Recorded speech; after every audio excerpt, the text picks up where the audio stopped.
छात्रों, आज हम छठी गज़ल ज़रा प्यार से बोलना सीख लीजिए यह देखने वाले हैं।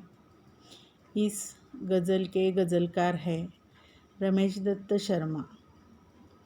प्रस्तुत गज़ल में गज़लकार रमेश दत्त शर्मा दूसरों के प्रति व्यवहार के बारे में प्रेरणा दे रहे हैं। उनका मानना है कि हमें प्यार के साथ मधुर वचन बोलना, आवश्यकता के समय अवश्य बोलना, कुछ भी कहने से पहले अपनी बात पर विचार करना आदि गुणों को सीखना चाहिए।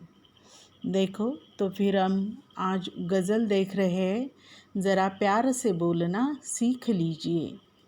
वाणी में शहद घोलना सीख लीजिए, ज़रा प्यार से बोलना सीख लीजिए।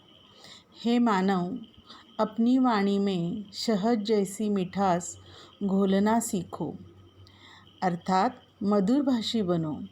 तुम दूसरों से मीठे शब्दों में बात करो। जब भी बोलो प्यार से ही बोलो। चुप रहने के यारों बड़े फ़ायदे हैं, जुबां वक्त पर खोलना सीख लीजिए। जब आवश्यकता हो तभी बोलो। अनेक अवसरों पर आवश्यकता नहीं होती, तब भी हम सलाह मशवरा दिया करते हैं। दोस्तों, चुप रहने के अनेक लाभ हैं, जैसे ऊर्जा बचत होती है, समय बचता है। उस ऊर्जा और समय को किसी सकारात्मक कार्य में लगाया जा सकता है। कुछ कहने से पहले ज़रा सोचिए, ख्यालों को खुद तौलना सीख लीजिए। किसी को कुछ कहने से पहले अपनी बात पर विचार करना और फिर बोलना सीखो। बोलने से पहले अपने शब्दों को तौलने की आदत बनाओ। ऐसा ना हो कि आपकी बातें सामने वाले को दुख पहुंचाए।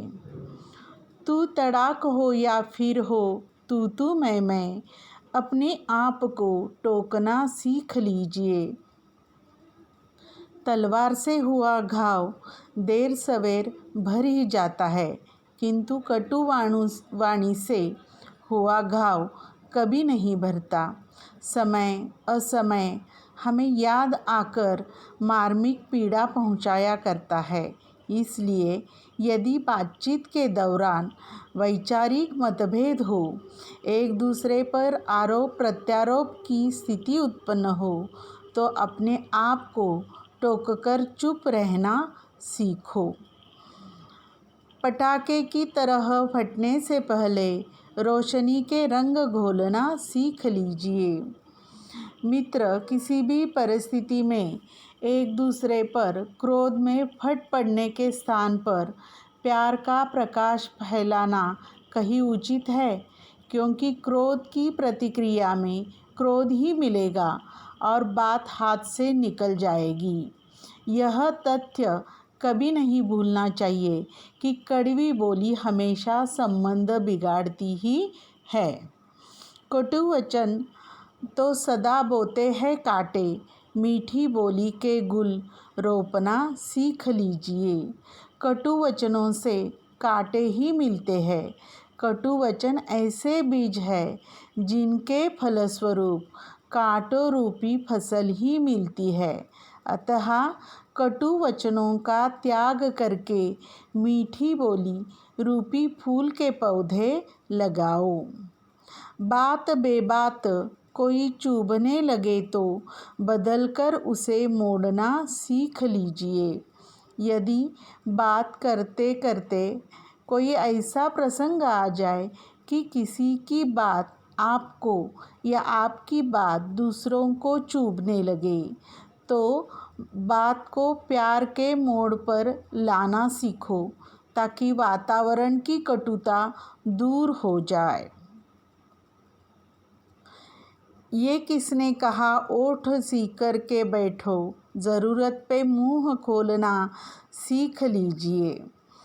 देखो कि साथ ही इस बात का भी ध्यान रखना चाहिए हमें कि अनुचित बात पर ओठ सीकर यानी चुप भी नहीं बैठना चाहिए।